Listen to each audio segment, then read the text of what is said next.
Пайгамбарыбыздын берекелүү кадамы тийип жашап өткөн жерлерди зыярат кылууну каалайсызбы? Анда сизди умра сапарына чакырабыз. Бардык шарттар сиз үчүн ыңгайлуу жана ар түрдүү кызыктыруучу белектер бар. Баасы болгону $1100. Сизди тажрыйбалуу устаз Умар Дамла коштоп барат. Байланыш үчүн номерлер 0773 671 225 0508 363 036.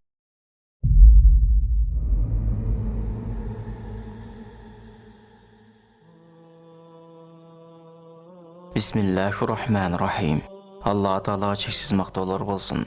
Жана акыркы пайгамбарыбыз Мухаммад Мустафа саллаллаху алейхи вассаламга Алланын саламы жана салаваттары болсун. Ассаламу алейкум урматтуу мусулман туугандар. Биз кезектеги окуябызды улантабыз. Кыргызстандык карындашыбыз өзүнүн башынан өткөзгөн бир окуяны мындайча баяндайт. Мындан бир канча жыл мурда дин, ислам, шарият деген нерселер менен башымды да оорутпайт элем. Сулуу, келбети келишкен кыз элем. Ошентип арадан көп убакыт өтүп, башым ооруй турган болду. Кийин күчөй баштады. Үйдөгүлөр мени ооруканага көрсөтүү үчүн алып барышты. Доктор диагноз коюп, бир аз суук тийген экен деп койду. Мен анда бул нерсе өтүп кетет экен деген жакшы кыялдар менен күн өткөзө бердим. Бирок абалым мурдагыдан да оорлошу баштады. Өзүмдү жаман сезчү болдум. Арыктай баштадым. Кийин мени ооруканага жаткызышты.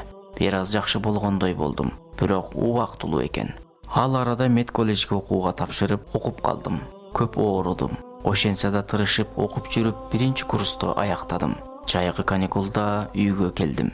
Үй жыйнап жатып, мындан бир жыл мурдагы диагнозумду таап алдым. Ал баракта апам менден жашырган сыр жазылган экен. Башкача айтканда, мен ошол убакта эле боордон рак оорусуна чалдыккан экенмин. Селейип туруп калдым. Сүйлөгөнгө дарманым жетпей калды. Ошол күндөн баштап жашоодон үмүтүм үзүлдү. Эч нерсеге кызыкпай калдым. Ыйлайм, кайгырам. Алардын баары бир пайдасы жок. Жашоону максатсыз өткөзө баштадым. Себеби рак оорусунун шыпасы жок экенин уккан элем. Үйдөгүлөр да менин бул абалымдан кайгыргандыктан эч ак эле күлкү шаң деген нерсе жоголгон эле. Ошондой күндөрдүн биринде интернетке кирип, намаз окубаган адамдын акыреттеги жазалары тууралуу таасирдүү баянды угуп калдым. Ошол күндөн баштап акырет үчүн даярданып, 5 убак намазымды окуп, жоолугумду салындым. Көп таасирдүү диний сабактарды уктум. Таасирленип ибадатсыз өткөргөн күндөрүмө өкүнүп көп ыйладым. Бирок айыган деген үмүтүм жок эле. Үйдөгүлөр мени докторго дайыма текшертип турушту. Түрдүү дарыларды жазып беришет, бир да пайдасы тийбеди. Оорум күндөн күнгө күчөп, чачтарым түшүп, эс тутумум начарлай баштады. Аябай кыйналдым. Мени көрүп үйдөгүлөр да кыйналганын алардын көздөрүнөн байкайт элем. Интернетке дагы кирдим. Ошондо мени жашоого үмүт байлаган европалык бир аял рак оорусуна чалдыгып андан айыкканы тууралуу таасирдүү окуяны уктум. Өзүмдү кармана албай шолоктоп ыйладым. Соң, Аллахым, мени көрүп турасың. Айыккыс бир дартка кабылдым. Сен баарына кадыр затсың. Менин бул оорума шыпа бер, деп дуа кылдым. Ошол күндөн баштап замзам суусун тынбастан ичип, седананын майын күнүнө 2 маал бир кашыктан дары катары пайдаланып турдум. Намаздарымды көбөйтүп, Рамазан айында да орозо кармадым. Мурдагыдай кыйналбадым. Күндөр өтүп, абалым жакшы тарапка өзгөрүп жатканын сездим. 2-3 килограммга семирип, эс тутумум жакшырып, чачымдын түшкөнү токтоп калды. Доктор мени текшерип, эч кандай рак илдети калбаганын, биротоло кургап жок болгонун айтканда, сүйүнгөнүмдөн кулап калайын дедим. Аллага шүгүр айткан абалда көзүмдөн эрксиз жаштар куюлуп кетти. Мед коллежди бүткөндөн кийин Оштогу медреселердин бирине тапшырдым. Азыр абалым жакшы.